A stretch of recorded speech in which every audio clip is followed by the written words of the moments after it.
in the book, like the Western way. Ours is oral, and that's how we're unique and different. Our medicine people on the long walk, I'm a survivor, a granddaughter of a survivor on the long walk, a prisoner of war under United States flag. My grandma was only 3 years old when she walked on the long walk. And that's who I am, the survivor. Now I can speak. Now today's world right here, it's like we can at least read, write, and speak English. But way back, they couldn't. Right now, there's still some elderly folks back home that didn't know how to speak English, didn't know how to read and write, and they just used their thumb or made them draw a line. How the leases, how these oil companies came in. I want you to know that out in that area, the companies that are coming in are taking away jobs from the local community people. We have Navajo Nation labor law that was violated. We have Community Right to Know Act law that's not posted at our community chapters. Nayizi, around our sacred mountains of Naodefi, Hoferno chapter, and Liebrook Counselor chapter. Those are the only affected areas around Chaco. Nayizi chapter oversees Chaco Canyon and Kimbeto area right up above Chaco, where my grandpas are from. And right around Otis area. That's a state road. You ought to see that state road. I went before the Indian Affairs Committee. They never came back to answer to us. I want you to know that too. We have a regional director, that's Sharon Pinto. His dad is John Pinto. None of the concern issues that we voiced out even reached Washington office. So therefore, the thing for us to do is probably reach Washington office ourselves. This office right here doesn't probably even know that Victoria Barr, we give information to her and it doesn't reach here. So I guess we're going to have to deliver the paperwork resolutions ourselves. There were resolutions that were passed from Nayizi chapter and some of the chapters and the 31 communities, meaning 31 chapters in New Mexico, Eastern Navajo.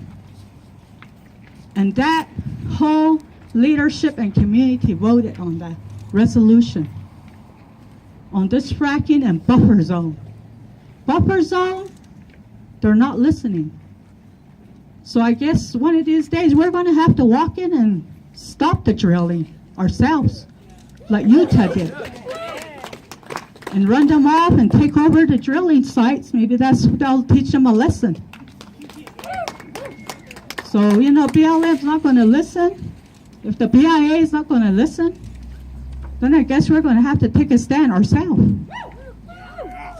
So that's to protect the Netwa.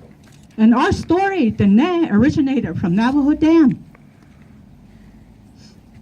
And all sorts of Naodefi. I don't know, a lot of you know where Naodefi is. But it's about 20 miles out of Bloomfield, New Mexico. And that's where our story originated there. And our story are only told certain days and certain times. And for our Dene, October is our New Year's Day. But in English, the New Year's Day is January. So I wanted to share this with you. And I wanted to let you all know that I appreciate, you know, the stand that you all take to help us out with all this dirty air that came in.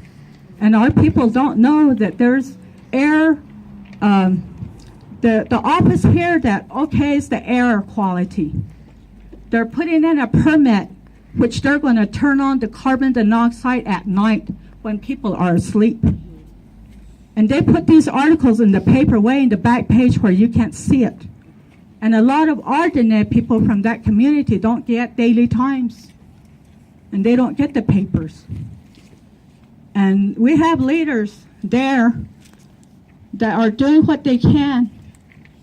And us from the grassroots, from my age on back this way, you know, I'm encouraging every young generation to go back to school, to become an attorney, to become some sort of environmental studies, air, water, anything, to protect our land. And I told them that's the only way, because you're living into this world. So I'm here today not only on my behalf and myself. I'm here on the behalf of the younger generation that's coming from back here. And at least we can speak our piece and say our voice and speak out for our children and our grandkids to be and our grandkids. So I'm here today, and I appreciate every one of you, because we are all children. The children, the earth children. That's who we all are. It doesn't matter what color anybody is. And to tell you, I am also an advocate for the Navajo Code Talkers. And they taught me well. If there's going to be something wrong, something that's not right, to speak up. Because they gave them back the weapons, remember. And that's who actually took on a very powerful step. The government gave them back the weapon and told them, we need to protect our land. The land is what they wanted to protect. Why they took a step in World War II. And our Dene Bezod, the Neh language was used. That's why I'm not afraid to speak. And that's why I have to get the message out if there's something wrong.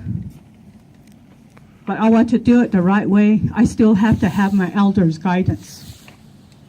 So that's the step I have to take. And with all of you's help, I can. Thank you.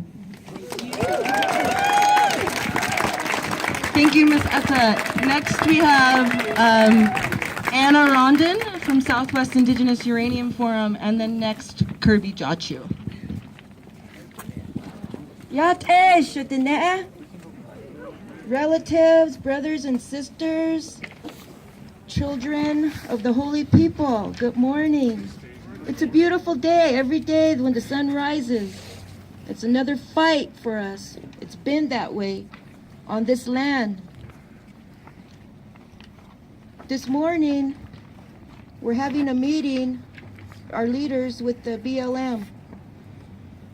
Next time, we should have our council delegates, our lawyers here, to really represent who we are, along with our medicine people, like my sister Etta said. If you really want to help protect Chaco, visit the chapters. Ask, do you need any wood? Do you need any water? It's not just this. We don't come here just to be tokens. Please come to the reservations, go to the pueblos. Create that kinship, that relationship. That's what's more meaningful. There are some good people 100 years ago. There's good people in every race, every color.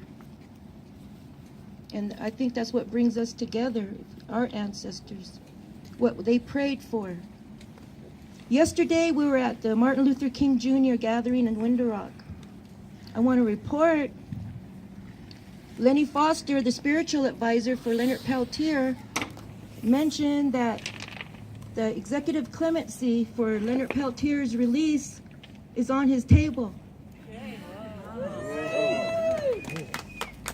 They're making plans to meet him in Florida as he's being released from prison.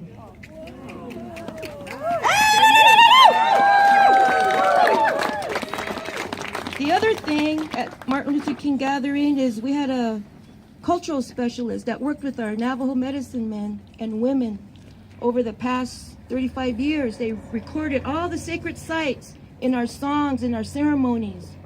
he mentioned that we are one people. We were taught that we're separate. That's a learned discrimination. I'm Kia'ani.